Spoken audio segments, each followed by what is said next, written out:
Já ti vítám u tohoto tutoriálu, jak vlastně sestavit survival. Pokud tak je to konkrétně tady to hra, uvidíte survival, tady tohle. Tak, co potřebujeme k tomu? Jdeme na Google Play. Tady jdeme hledat a napíšeme si tu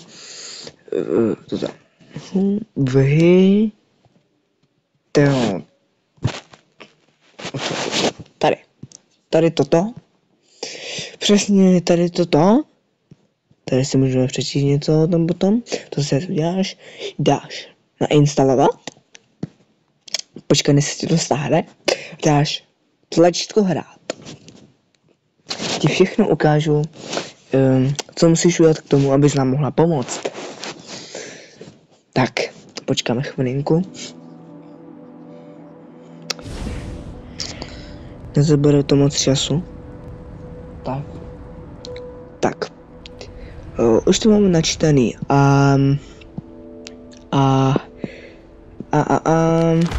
Tady jsem uzavřel pár bedínek. Jestli můžu.